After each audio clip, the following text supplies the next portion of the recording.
Me largimin e gjyshit të tij, Muhamedit ju krijua një zbrastire e madhe në zemër, por ai nuk e shprehu hidhrimin e tij para të tjerëve. E mbajti në heshtje barrën e tij dhe pak nga pak u lidh me xhaxhain Ebu Talibin, i cili kujdesej mirë për të, ashtu siç e kishte premtuar babait të tij. Ebu Talibi merrej me tregti, kështu që her pas here qëndronte më gjatë në udhëtim. Kur Muhamedi ishte 12 vjeç, Ebu Talibi përgatitej për një udhëtim në Siri. Muhamedi donte të shkonte me të, por xhaxhai nuk pranonte, duke pasur parasysh se ai ishte shumë i ri për një udhëtim kaq të gjatë.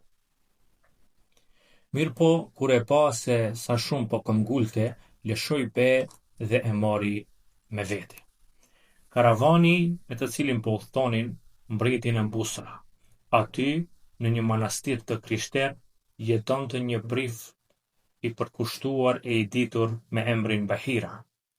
Ndodhi që, duke parë karavanin e tyre teksa kalonte aty pari, ai vërejti një rre që lëvizte sipër karavanit, duke bërë hije. Është shkruar në libra se gjëra të tilla u ndodhin vetëm pejgamberëve, kurse koha për një pejgamber të ri ishte afruar tashmë. I nxitur nga ky mendim, ai i ftoi njerëzit e karavanit për drek, duke theksuar se askush nuk duhej të lihej jashtë.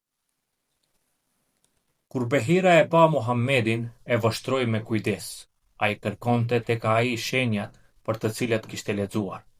Pas drekës, ndërsa të tjerët po pushonin, ai u afrua Muhammedit dhe filloi t'i bënte një numër pyetjesh. Muhammedi i përgjigjej qartë dhe arsyeshëm dhe përgjigjet e tij përputheshin me të dhënat nga librat e vjetër.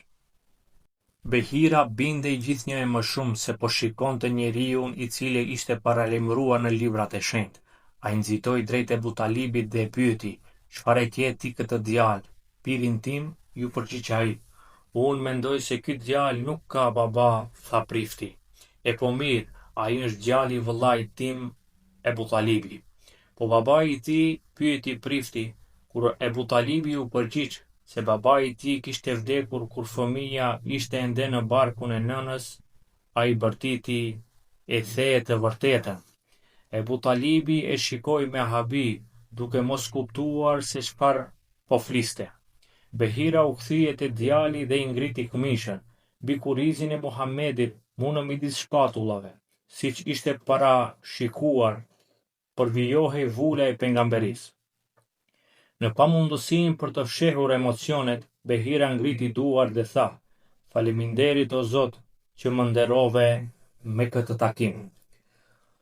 Duke ngulfatur ngallëznimin që e kaploi, prifti ju afrua Ebu Talibit dhe i tha në mirëbesim: "Kujdesu mirë për këtë djalë. Ai le të qëndrojë disi larg prej njerëzve, që të mos i bëjë ndonjë të keqe. Krye punën që keni marrë përsipër dhe pastaj kthehu me të në shtëpi sa më shpejt që të jetë e mundur. Diçka e madhe do të ndodh me nipin tënd."